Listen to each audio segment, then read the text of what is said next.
Hi, I'm Bill Ingram, and I happen to be a baby boomer. You'll probably roll your eyes, if you're a youngster. Okay, boomer. Look, I'm introducing a video series called The Middle Ground. Now, I get a bit frustrated with the extremes that are going on, and my goal in this series is to encourage you to listen to each other and work with each other. We've got a lot of name calling going on both sides. Oh, you're a racist, bigoted, sexist, homophobe, xenophobe, Trumper.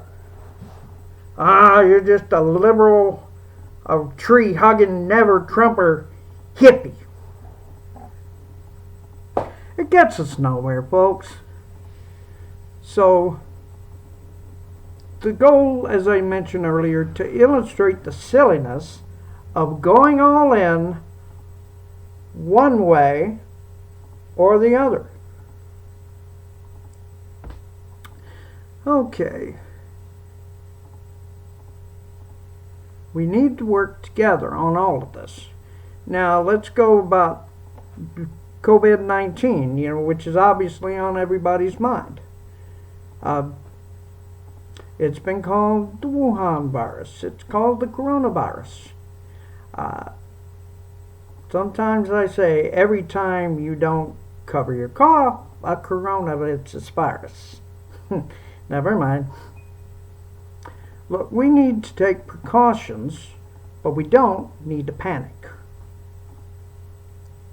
The grocery stores, you got people buying bottled water and toilet paper. This is an upper respiratory illness. I've seen people with two humongous cases of bottled water.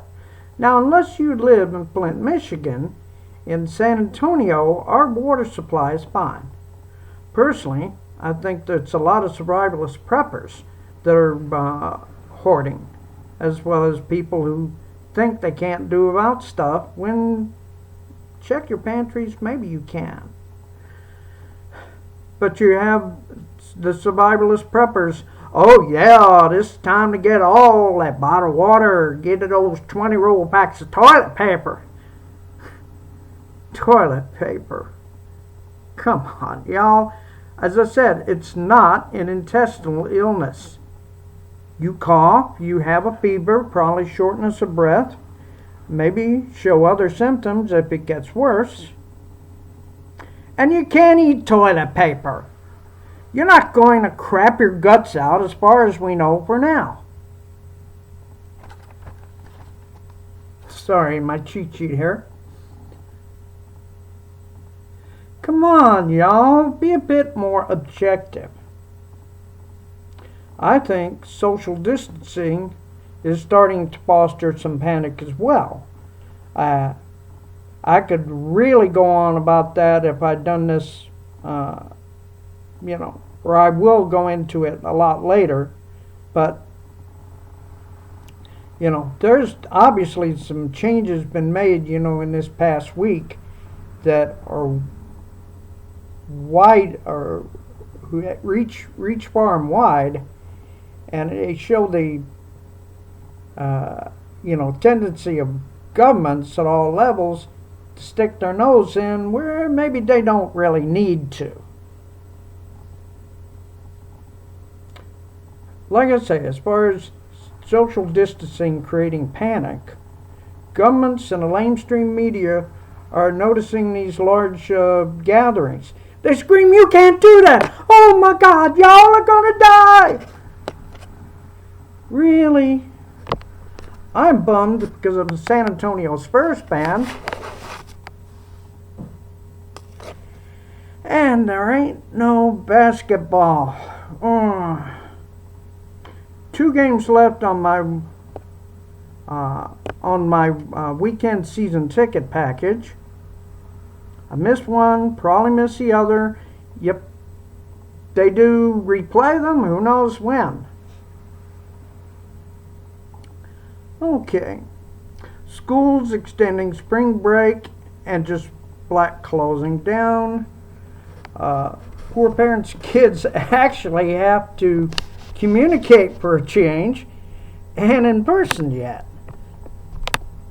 Oh, by the way, the people at the stores, why do y'all buy all the hand sanitizer and the disinfectant wipes and the hand soap? I can use some of that too. Fortunately, I got some more soap. I got 2 things of wipes, and I got the last and I got some soap. A friend gave me some disinfectant soap, which will help. And yet I still can't find hand sanitizer. They tell me it's a convenience store, so I'll check that out. You know, look, America, we need to get better about all this. God created humans as social beings. He created the nature and all the animals.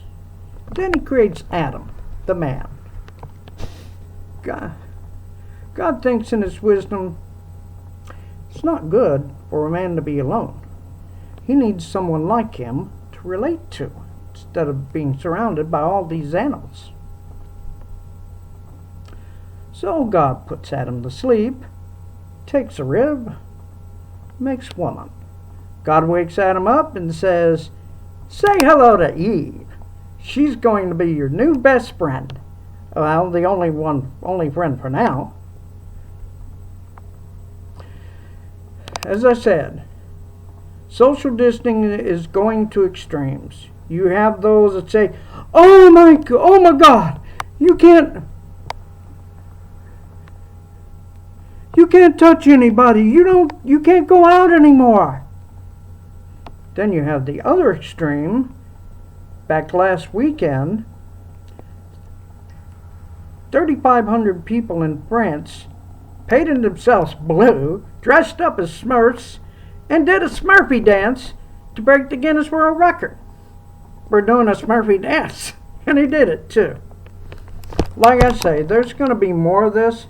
I'm trying to calm and control these, make them between 10 to 15 minutes, because people have limited attention spans, and unless I was really impressive and could hold your attention for 20 to 30 minutes, like some podcasts can, you know, you're going to say, I don't need to listen to this. I don't need to listen to this old man. I'm going to do what I want to do. Well, yes, kids, you can do what you want to do, but we also need to be concerned, and I'm not fearful for myself. I've been taking temperature and checking, and I'm not having dry coughs. I'm not having shortness of breath.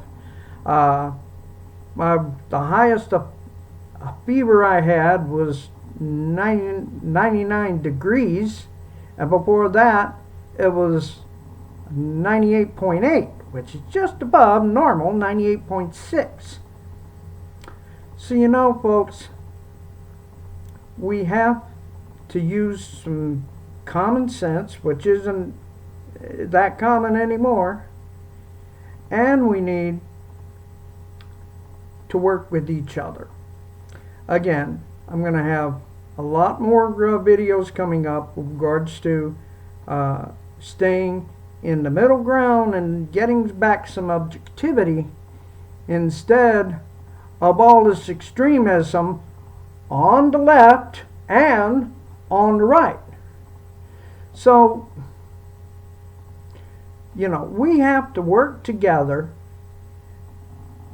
and if we try to promote our own agendas or our favored agendas and narratives by pointing fingers and screaming at each other, that should not be who we are, should not be what America is, should not be what the world is, and it should not be what humanity is. So again, I'll be doing more of these. let's see if I can stretch this out. I've got a good friend uh, on social media, and also uh, I'm a I'm an old nerd, and she's a not quite so old nerd. Her name is Amelie Belcher. She's on Facebook. She's on Instagram. I think that her Instagram is I Paint Parks, and she's on Twitter. Heck, everybody's on Twitter. And she's an artist. She does fantastic web comics. Go to AmiArmy, AmiArmy.com. Check out her featured web comic right now that she's finally created. She's finally completed book 2, and it's been on the web for a while. Bounty Hunters. And you really want to laugh and go crazy, check out the real adventures of Ami-chan. Especially the early stuff, her early cartoons working at a bagel shop. Anyway, I wanted to give her a shout out. She's an artist. Her regular work at art school was being furloughed. The girlfriend needs the money, y'all. So come on, check her out. Become her Facebook friend. Check out her website. She's got a patron. She's got a how do you pronounce that? She's got the patron account. She just started a Ko-Fi account. She streams on Facebook. She just set up a Twitch account, and she's going to be streaming her art on Twitch. She's going to be doing commissions soon. And if you want to see some real good art, either of yourself or of friends that you might email her a picture of, or favorite anime and comic characters, go for it. She needs the money, man. She's got kidney troubles too. Them damn kidney stones is like, yeah, we're gonna screw you up once in a while, Ami-chan. How you like that? Of course, she's a fighter. She's gonna say, well, I don't like that, so why don't you just dry up and blow away and leave me alone? So anyway, check out Amelie Belcher. I Paint Parks on Instagram. Give her some money, give her some love, and find that out. If you have other favorite artists, that you see on Twitter or Insta, and they're saying, hey, commissions are open, give me your ideas, and be willing to pay me for them, because good art is not cheap. Hell, I could do it if it was cheap, and that's usually what you get, what you pay for. If you have me doing, I'm lucky to draw a stick figure. So, again, take care of favorite artists, help out my girl Amy-chan, and I will be back with more of these later, and maybe sooner than you think. Live long and prosper. Bye, y'all.